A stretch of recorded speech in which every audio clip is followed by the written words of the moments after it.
Hi everybody, my name is Chris Nichols. I'm Harrison Lum. And I'm Lauren Chong.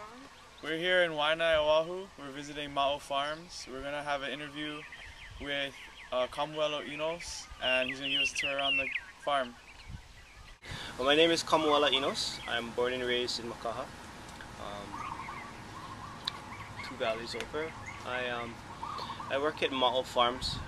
Now my background is son of a taro farmer in Waianae Valley. I dropped out of Waianae High School and then got my act together. So I understand a lot of issues around youth, because when I went back to college, I got my bachelor's in Hawaiian Studies and my master's in urban and regional planning. And I carry a lot of the memories of both being raised on a farm and how that made me feel a sense of connectedness. Ma'o is what we call a social enterprise. It's a for-profit, non-profit. The for-profit side is that we're a 16.5-acre certified organic farm, meaning that there's a lot of different things that go into being an organic farm. Primarily though, it's what people mostly speak to is the fact that we don't use any chemical inputs, both for fertilizers and for pesticides. Everything that we have is from naturally occurring compounds. But moreover, I think organic farming is really about growing in a way that understands an ecology.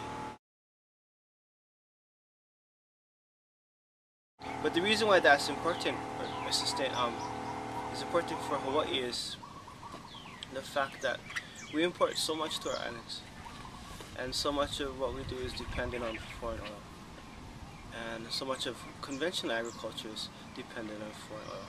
And the mindsets behind conventional agriculture is that we're going to make the land grow and grow and grow and grow without understanding ecology, without understanding soil science, without understanding how things grow naturally. And by growing food in an organic manner, it's about understanding how do we work within the limits of our ecology and grow in a way that's sustainable, that we don't tax the land beyond its capacity and don't leave future generations depleted resources. And how do we also look at growing in a way where we try to use as much locally sourced materials so that we're not dependent on imports. Nobody would be talking about sustainability if it wasn't for global warming. People are only trying to change because they're starting to see problems. My dad always says, you don't fix a hole in the roof when it starts to rain. You don't wait for the problems to try to address it. And I think the challenge I see with eco-friendly and green-friendly is becoming a trend. And people are doing it because they can make money. Grow about 30 to 40 different type of varieties of crops. And part of the key tenets for us of sustainable agriculture, organic farming, is what we call biodiversity. Salads. We also have some of our root crops in the back. We have hapune, which is Japanese radish. We have radishes. We have carrots. Beets. We have our orchards. We have our mangoes. We have our lemons. So you can see we have a whole range of different things, from leaves to roots to like eggplants to fruits. So we try to carry as much as we can. Mm-hmm. We do all our own packing and distribution. Oh. So if you look on the top, this is the heart of the farm in some respects. On the left grid is the axis is all the things we grow. Mm. And on the top is all the accounts that we have that we sell to. This is all our new land. Mm-hmm. So it goes from the line of trees back there down to the road. Wow. And we're still growing, but we've already grown. Great thing about organic farming. Sure. Our greens are. Thank you. Since I work at the farm, it's like eating cardboard when you're salad. You can also tell now what fresh produce tastes like. I cannot absolutely refuse.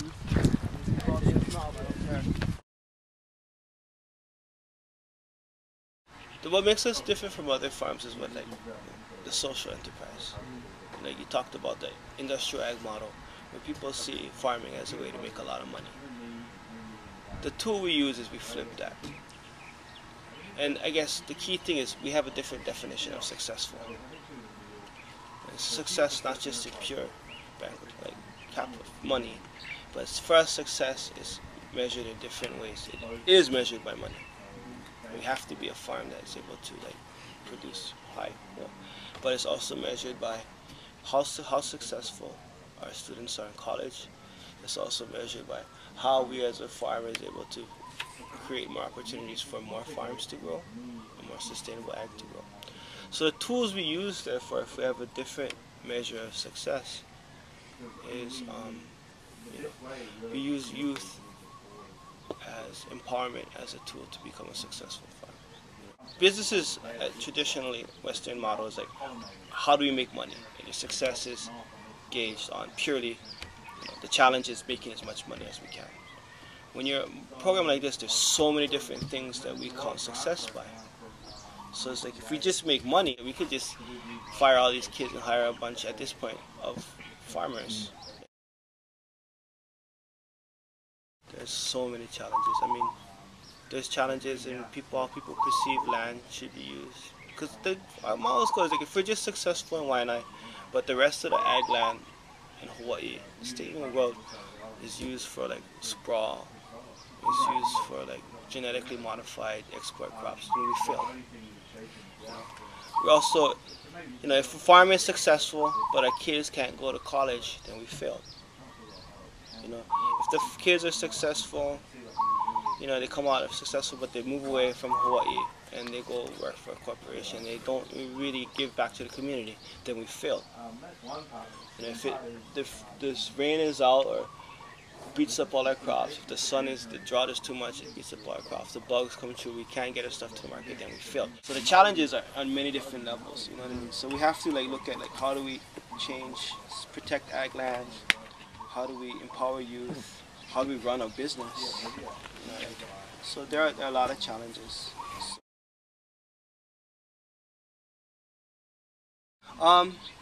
We think about that.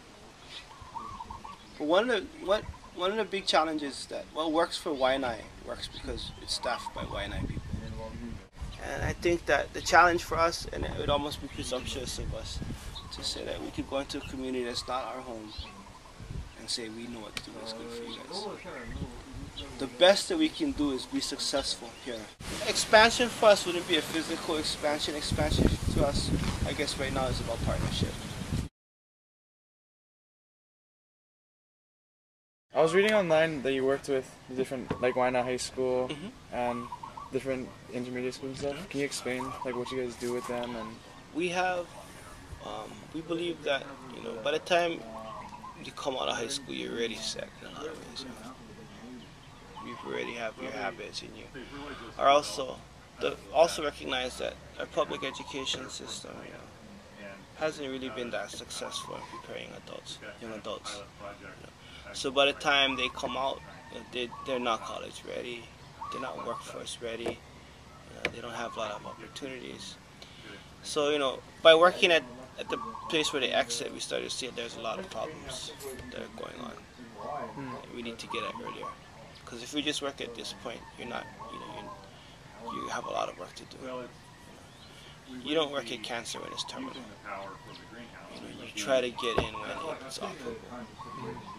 And by creating spaces in high schools and intermediates, we believe that it is really where you have to start being at, in what we call pipeline, education pipeline.